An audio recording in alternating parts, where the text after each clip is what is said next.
اول يوم ليا في عياده النساء، كنت لسه طالب صغير وقتها. البنت كانت جايه تشتكي من شكوى طبيعيه جدا وعاديه جدا، انها بطنها وجعها. فالدكتور قال لها قومي طيب اكشفي بطنك على السرير، استريحي على السرير واكشفي بطنك عليه. المهم احنا بنروح نقعد نفحص في البطن كده علشان نعرف نحدد المكان موجود فين تحديدا، وتعرف هل في تصبغات مثلا او في الوان غريبه في الجلد، او الجلد فيه مشكله، او الشعر فيه مشكله. فانا لاحظت حاجه غريبه جدا، وان البنت دي جسمها بطنها ما فيهاش ولا شعرايه حرفيا. فحسيت بقى اللي هو ان انا الدكتور الفيلسوف اللي انقذ البنت، وهيشوف بقى المرض، ومخي بقى قعد يفتح بقى في الامراض، وجميع امراض النساء كلها جت في مخي تاني، وجميع امراض البطنيه جت في مخي، وازاي البنت دي ما عندهاش شعر لا بسبب كذا وكذا وبتاع، وعمال الف في مخي. فسالتها وقلت لها حضرتك عملتي ليزر؟ وانا عارف ان اجابتها لا طبعا، لانها عايشه في منطقه فقيره ومستحيل تكون عرفت تعمله. فالدكتور بص لي باستغراب وبيقول لي هو انت ليه بتسال؟ قلت له انا مش شايف اي شعر في بطنها خالص يا دكتور. فبص تاني لبطنها كده وقال لها هو انت موطوطه؟ فالبنت راحت مخضوضه كده وقايل له اه يا دكتور موطوطه، في حاجه ولا ايه؟ لا لا لا ما تخافيش، الدكتور ابراهيم بس كان شايف ان مفيش شعر في بطنك، فهو كان قلقان عليكي مش اكتر. المهم بعد شويه لما البنت مشيت، رحت رايح له قاعد جنبه كده بقول له ايه يا دكتور، هو ايه الكلمه اللي انت قلتها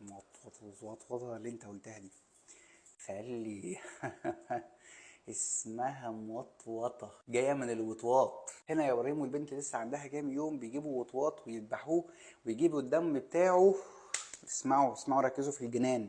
بيجيبوا الدم بتاعه ويمشوه على جسمها، وكل منطقة الدم ده يلمسها مستحيل يطلع فيها شعر. انا ما اقدرش احكي لكم كان ايه شعوري وقتها، وايه الصدمة اللي كانت جوايا وقتها، لدرجه ان انا ما دخلتش عياده نسا بعدها نهائي. والله دخلت عياده النسا دي مره واحده بس في حياتي وما كررتهاش.